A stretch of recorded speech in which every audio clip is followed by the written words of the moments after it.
Good morning. How is everybody today? Here in the Northwest, we're extremely hot. We are breaking records. In fact, I think our record breaking yesterday was since 1958 that we broke the record of 92, and we were 93 as the record yesterday. That's hot for the Pacific Northwest. Well, thank you for joining me. I'm Diana Hinkle, and this is my continuing education to learn more about essential oils and other ideas to help you get through your daily life and help you with your animals or anything that's going on. And I hope that you get a lot of information out of this, or at least get some type of takeaway from anything that I do. I am very passionate at what I teach and helpful in education, because education is knowledge, and knowing what to do can help us in so many things. And that is what I hope that you are here for, is to get that education and learn more. And so today, since it's so hot here in the Northwest and around the country, it seems that we have so many things going on. California is another one that's just been, they can't get a break. And I feel sorry for all those that have lost their homes to fire, because that's just, anything that you lose is devastating. But when you lose everything and you don't have a chance to even take anything out of your home, and you've lost pictures, you can lose pets, and you lose loved ones, you lose everything, and you lose your sense of pride. I think it's just very hard, and I feel sorry for them.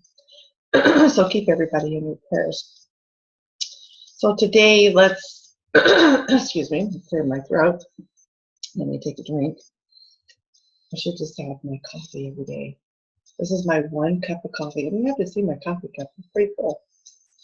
This is my llama, and on the inside it says no drama. This is Llama No Drama. This is my 1 cup a day, if I decide to do that. And I actually belong to a polka dot powerhouse for women. And their theme, the one that I belong to, is a llama. And so this was given to me. So it's kind of special. Anyhow, we have a few things to talk about. And first off, when I started my journey with doTERRA, I had no clue what essential oils were. Outside of, they smell good, right? Aromatherapy, Febreze, or a Glade plug-in, whatever it is that you have, that's my idea of a essential oil. Well, those are not essential oils. They're synthetic, okay? So they're man-made, so they're toxic, okay? Even though they tell you they're not. Think about what you're putting in your body and what you're smelling every day. So we're exposed to that kind of toxins. We're exposed to toxins in the air. We have toxins when we go, we're exposed to so much, right, that we put in our bodies, and it's like we are just totally unaware of that. So being more mindful of what you do, where you go, and how can you create a better environment for you and also for your pets. So dogs and cats in general is what we think about as pets, okay? Then we have birds, and then we have lizards, but anything that's in our house seems to be our pets, right? That's more of an identified word of a pet. Well, in my case, I have more than that. I have the dogs, I have the cats, I have the horses, I have the chickens, okay? I did have goats, but I got rid of them. They're messy. But I had one that was just phenomenal, and everybody loved him. And he unfortunately passed away, and I have not been able to replace him. It's hard to replace some of those pets, right? And you never seem to have the same one. But when you look at our animal friends, especially dogs, they're like 200 times more sensitive to smell than we are. That's phenomenal, right? even the horses, all animals have, most, I should say, not all, but most animals have a higher sense of smell. That's how they roam for their food if they're out in the wild, right? Or they have exceptional hearing, way more than we. We just kind of have hearing that is like, we just hear what we want to hear. It's selective hearing, right? So when you think about how sensitive they are to the smell, be very mindful when you are using an essential oil. And then when you do use essential oils, how do you know that it is a pure essential oil? That's a good question, right? Because a bottle of an essential oil can say 100% on the label, but is that really what you're getting? Most essential oils, especially when they're made extremely cheap, okay?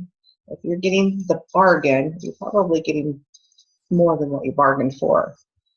Meaning that a lot of those have synthetic fillers, and or they have carrier oil in them, or they have a different essential oil that mimics the same as another oil, and that's what's in the bottle instead, because it's a cheaper essential oil than the real stuff, right? So there's a lot that goes on. FDA does not regulate them. And by the way, I'm not here to do any kind of treating. I don't diagnose. I'm not here to cure anything. I'm here to give you suggestions because it's illegal for me to do, because I don't have the authority to do that. So when you think about what you're using, really understand and know where your essential oils are coming from. Make sure that you're getting them from a trusted source, okay?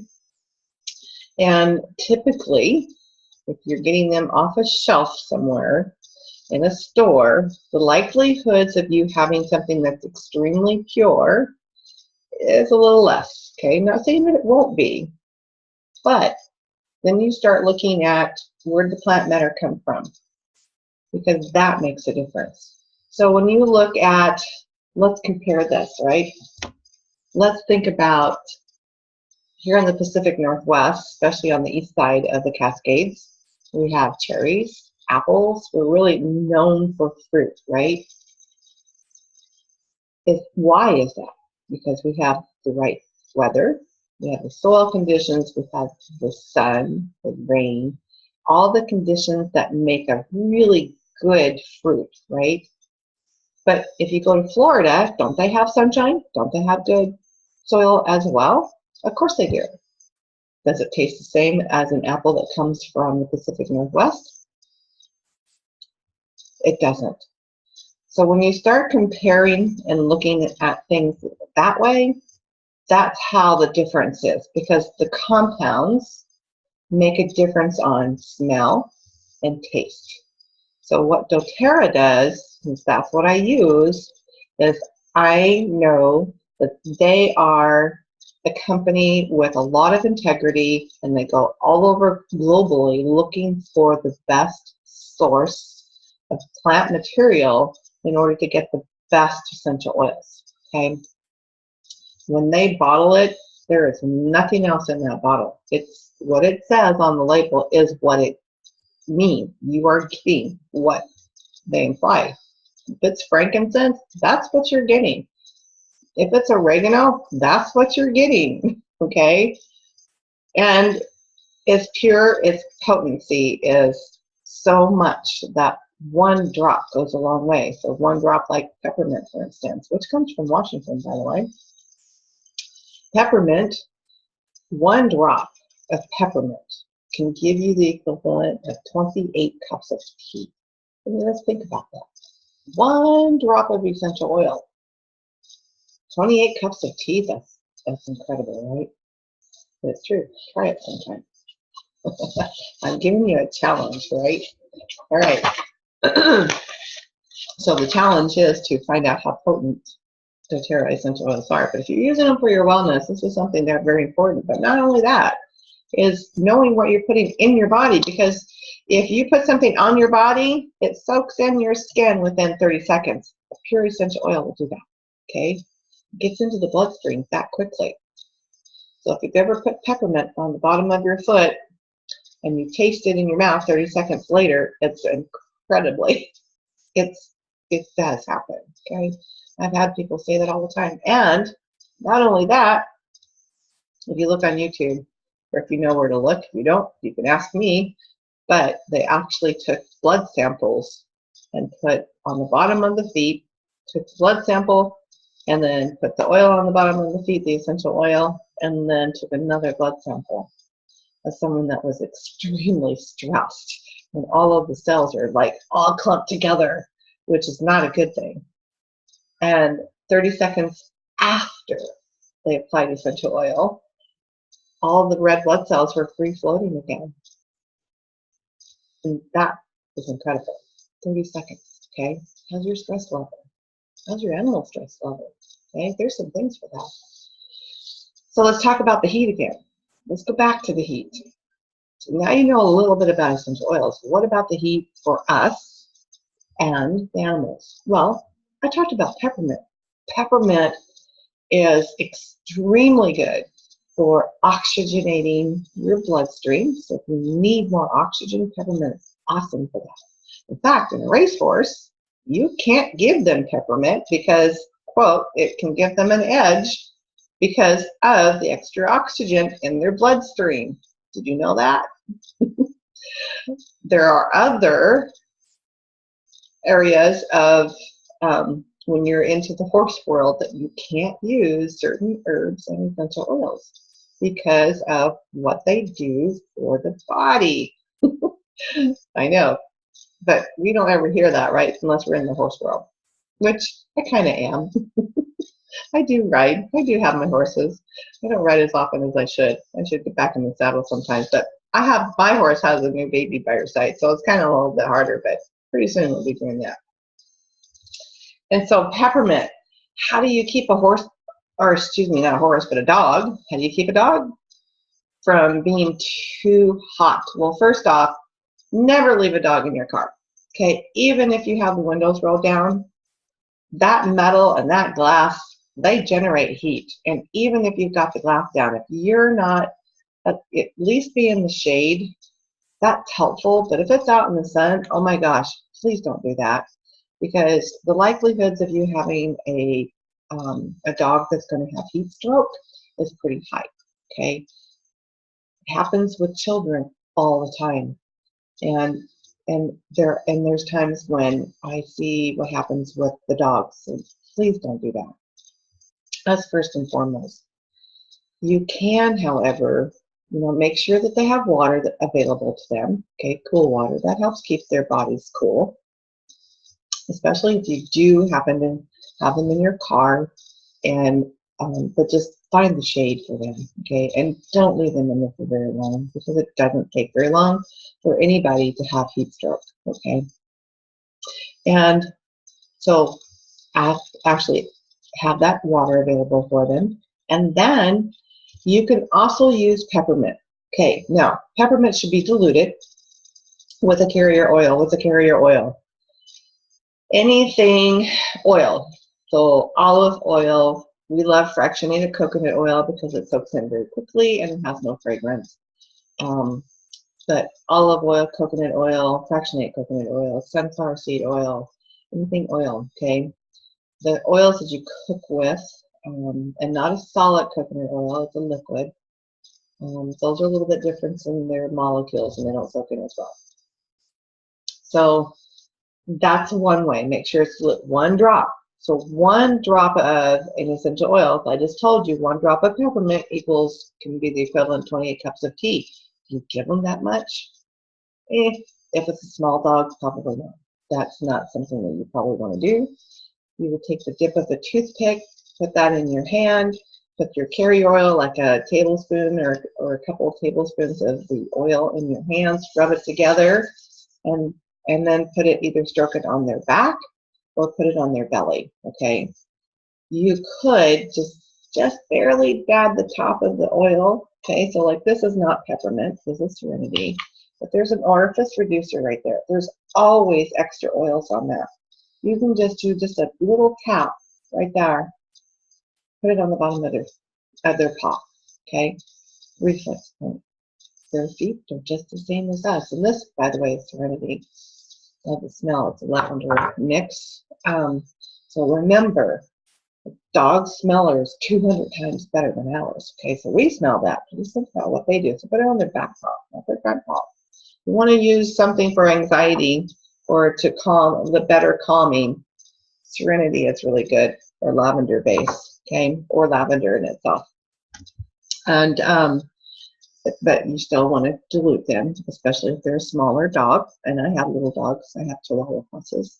My smallest is 3.5 pounds. Okay, so it takes very little to put on her. And then unfortunately, the biggest one is about 25 pounds, a little bit more than what he should be. And he has some issues. So remember that peppermint can go a long way, so be very mindful of how much peppermint you're going to use. But peppermint will help in creating oxygen in the bloodstream, so that's helpful, right? It's also very cooling. So what you could do is you can stroke their whole hair coat. Once you put it in your hands, rub it in your hands first, and then put it on their hair coat, and that will be helpful. Now for you could, another option is to have a spray bottle with water with about a drop of, like maybe a 4-ounce bottle with a drop of this peppermint in it, okay, for your dog. For you could have a little bit more. And what you would do is spray it on the back side of your neck, right in here, okay, and or even on your arms, okay, that will help you cool off. So peppermint is very cooling. It's also very good for warming as well. So if you're too cold, you can put some back on your neck and actually get it warm up. That's very interesting. It helps in regulating that temperature of our bodies. And for a dog, it's the same thing. Now, what else can you do in the heat? First off, let's look at the heat stroke itself. How do you know? How would you recognize if you have a dog that has heat stroke, especially if they've been in your vehicle? So here are the things that you look at, okay? Signs of heat stroke are rapid panting or difficulty breathing, rolling of the eyes. They're staggering in their gait, so like you're walking and all of a sudden they're just kind of like all over the map. That's another one. High temperature, okay? Or if they're just laying there and they're just incoherent, right? A little bit. Normal temperature for a dog is 100.2 to 102.8. So that's 100.2 all the way up to a range of 102.8. Okay, that's their normal. And for a cat, it's 100.5 all the way up to 102.5. Those are normal ranges of their temperatures. So they're different than us, obviously. And so, and a cat's a little bit different. So those of you that are taking your cats with you, it's the same thing. 1 drop to 2 tablespoons of carrier oil or more, okay? Rub it in your hands, put it on their hair coat, okay? If they are going to lick themselves, that's fine, because peppermint and coconut oil are totally ingestible, okay? So Tara's brand of peppermint is totally ingestible, so don't worry about that. It won't hurt them. You want to make sure that you are keeping them, like I said, hydrated. You want to make sure that there's plenty of shade. So if they're an outside dog, make sure they have some shade to get under, because a lot of people tend to not have that. They just have an open backyard and they leave their dog out there, and it's like, where's their shade? Do they have their dog house? Are they out there during the day while we're gone to work or wherever? Make sure that you're providing a lot of water and a lot of shade, okay? It's important, because it only takes a few minutes for a dog to have heat stroke, okay? Or kidney failure, okay? We don't want that either. anytime you think about that's happening, please immediately take your dog or your cat, whatever animal it is, take it immediately to the veterinarian and have them take care of that for you. Okay? Make sure that you don't have an animal that you're not going to have. Okay, so those are the things to think about. And they're actually going to drink water more frequently, so they're probably going to go through their water a lot faster. Okay. If you can, limit how much time they are outside, because that can cause heat stroke as well. I have a little dog that I can't half the time make her come in the house. She goes outside in the mornings and is like, I'm outside now, I'm staying out here. And it's like, no, you're not. You're gonna come in the house because it's too hot. Because she lays out there in the sun and she's black. It's like, what are you thinking about? Get in here, right? I literally have to go get her to come in the house. Okay. So make sure that you're keeping them hydrated. Another thing you can do for yourself is get a towel or get those soaking towels that you can get. They're those, it's like a blue rag, but it's a special one, but you can dampen it and put peppermint on it and keep it around your neck. That's another way of keeping yourself cool. And make sure that you are staying hydrated as well, because we tend to don't drink as much water as we need anyway. And when it's hot outside, especially if you're working in the sunshine, take a break every now and then. Just take a total break. If you can get to some shade, then try to get to some shade about every hour. Give yourself just a couple minutes to get out of the sun. I know it's hard for some of you, but please do that, because you're going to save yourself a lot of headache. Okay, literally, probably. And stay hydrated. Normally, we are supposed to be drinking half of our body weight in ounces in water. Okay, so whatever your body weight is, divide it in half, and then divide that by ounces. Okay, so there are 16. So in a pound, there are 16 ounces. Okay, so think about that. You can do the math. Okay, because I don't know how much you weigh, but think about how much water you're drinking every day. At first, it's very hard to do that. You accumulate it. Okay, you get up to that amount that you need. Don't try doing it all at once. Okay, it's not going to happen, and you can actually create another problem if you drink too much too fast. Okay, so please don't go to the ER because you've drank too much water. I know people that have done that, so don't do that. That's not a good thing. Okay, so in the heat of the day, try doing that. If you can do, they have these new misters as well, where it's oh my goodness, I can't think of the name of it, but it's a bucket, and you can put water and ice in it, and you have a little fan that sits on top of the bucket. It's like a 5-gallon bucket, and it's a swamp cooler for real. They're really good too. So if you can't offer anything else for your pets, if you have something like that outside where they can get into a little mist of water, because what it does has a tube in it, and it sucks the water up through that fan, and it has a little bit of misting going on. So it's really a nice way to be able to help your body in cooling off. Another thing that you can do is you can actually put a little bit of peppermint in there as well, because that's another way of being able to help with that. But just don't stand there with it in your eyes, because putting essential oils in your eyes is not a good thing. Okay, make sure you close your eyes. And if you ever get essential oils in your eyes, don't use water to take out, because it won't work, for one. Second, you're not going to go blind, at least not with doTERRA's essential oils. Okay, I can't vouch for some others. And because no matter how much I say don't do that, it happens. Okay, especially if you handle the bottle. When you handle that bottle, you've got residue on your fingers, and it doesn't take much. I've got glasses on, but if I take them off and I want to rub my eye, guess what? I've just done what I tell people not to do. I remind myself all the time. So I'm reminding you, don't get it in your eyes, and don't use water. Use a carrier oil, rub it around the eye, okay, not in the eye, and or use something that has fats in it, you know, whether it's a milk product, yogurt, anything with a fat substance to it, okay? Take about 10-15 minutes. Yes, your eyes are going to water. It's going to, everyone's going to ask why you're crying.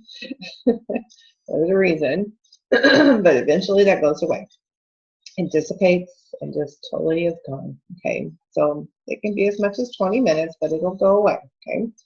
Close your eyes so you don't tear so much because the tears will make it worse. I know, it's a natural thing.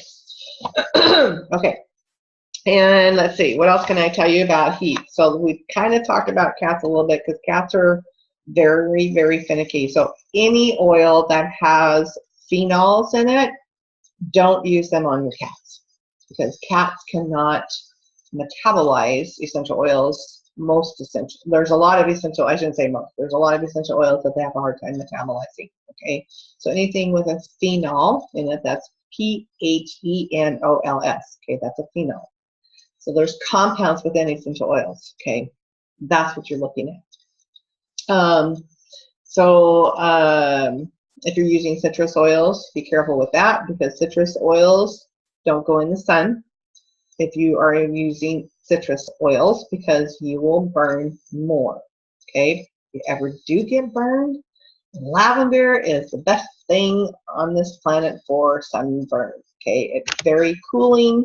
It's very, it helps the skin stop what it's doing, okay? And all the layers underneath, not just the surface, okay? So I think everybody should have lavender in their kitchen. And if you're outside, if you do get sunburned, and it's so hot, most of us can't, stay out of it. If that happens, then you can still do a mixture of water with the lavender, okay? You can use distilled water. You can go get witch hazel, which is in the cosmetic section, and make yourself a spray bottle with some lavender in it. And you can, like a 4-ounce bottle, put in like 10 to 20 drops, okay? What that does is it will stop the burn, that burning sensation, and get into the underneath layers of the skin on the surface and help it stop that burning. Okay, it's amazing what it does because I've done that I don't know how many times, and I've used lavender straight on, and I can get underneath the water. So if you've ever been burned, the last thing you want is to put your finger that you just burned underneath the water because it hurts, right? Well, if you use lavender, 9 times out of 10, it doesn't hurt anymore, okay? So think about that. Have that in and same with your animals. What else can I talk to you about real quickly? And if you have an animal that's really stressed out, so we have our dogs especially can get very stressed if we've been gone all day, especially if we have a brand new dog. You can think about using bergamot, which is good either way. Bergamot and lavender is really good for reducing that stress level. It's another one. Oh, Balance is another one that's really good. Balance is a blend with spruce and frankincense in there. And the same thing, rub it in your hands, put it on their hair coat. Another thing you can do is you don't want to put it on them, you can let them smell it, especially cats, okay? Even if they smell just that tiny split second, they've already, the nose hairs in the nose collect the molecules from that smell, okay? And it gets into the brain's olfactory and gets into the system, so you can't miss. And for cats in the house, that's the best thing you can do is diffuse, especially if you're diffusing in one area and they can get into another area that's not got the diffuser in it, another room. That's a really great way to diffuse for yourself and not worry so much about your cat when they can get wet. Don't diffuse all day long, maybe 2 or 4 hours, and then leave it at that. because a lot of people will ask, well, I'm not supposed to have essential oils around my cats. It's like, well, you can. There are essential oils that we really want to stray from, and if you watch some of my other videos, you will there's a complete list of what you would not use on a cat. And also, just diffuse. What else can I say? We can go into a whole bunch of other things. You know, peppermint's also good for, not just for helping cool the body, but it's also good for stomach issues as well.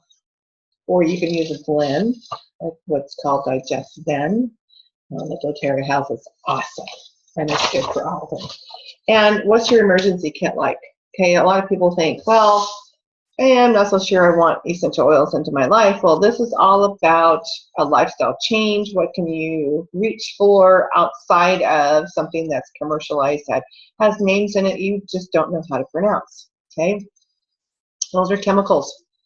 And we, especially in the cosmetic industry, there are, oh my gosh, there are so many chemicals in cosmetics. It's unreal. Take a look and figure it out. You know, nowadays we have Google. Just Google it. You might be surprised. In fact, you probably would be surprised. I know I was in the very beginning. I was like, really? Oh my gosh. I don't use a lot of makeup. The only thing I do is my eyebrows, you know, because if I didn't do a pencil, I wouldn't have any. But I was always the one that I couldn't do it because it would make my eyes water. I felt like I had things in my eyes, and so I had those sensitivities that I just finally said, nope, don't want it. Even lipstick, same thing. I never liked it. So, and my mother was the same way. She was allergic to things, so we just didn't have that growing up. So of course I didn't do it.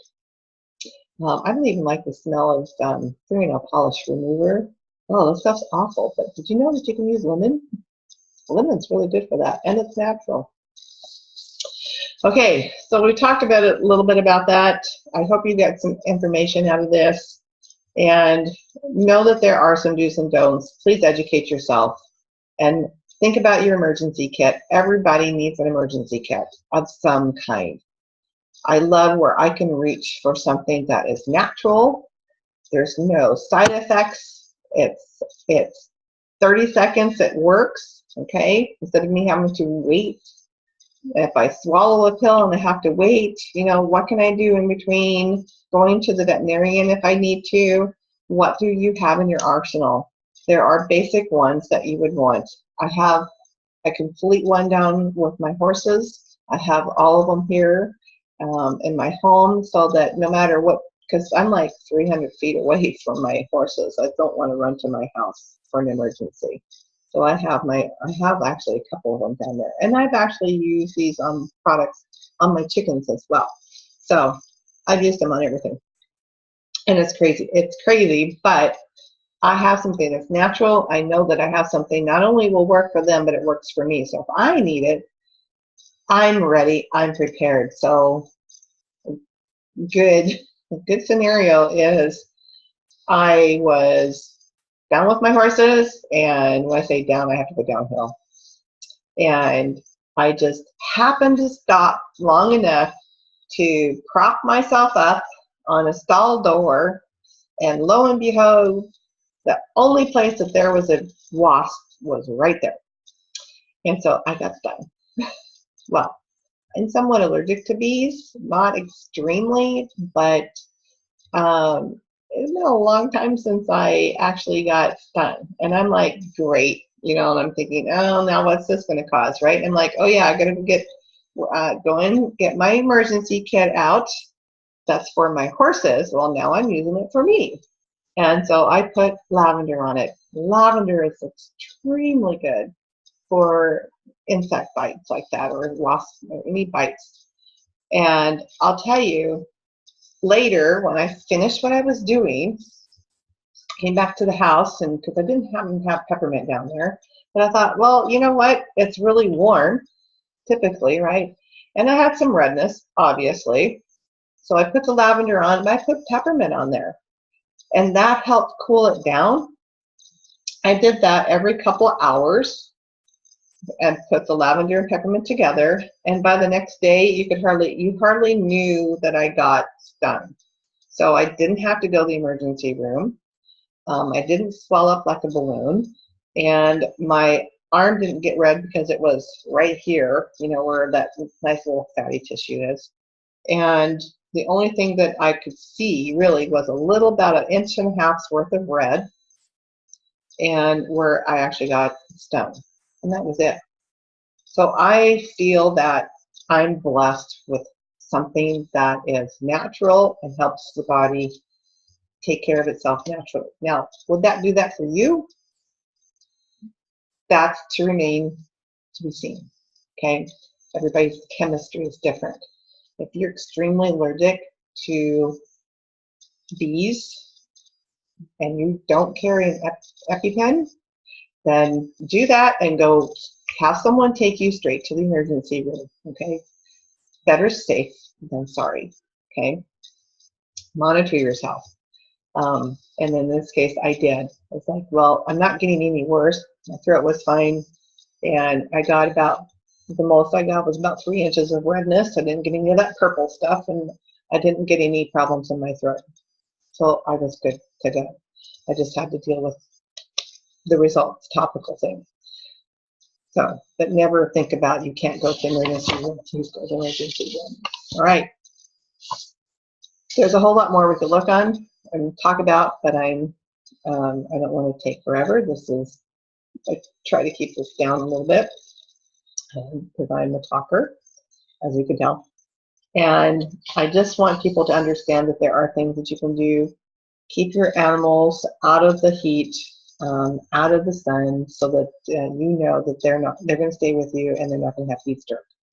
If you see any signs of that at all, bring them in. You can just mist some cool water on them, on their hair coat, on their back, on their tummy, and then keep them going, keep them cooled down.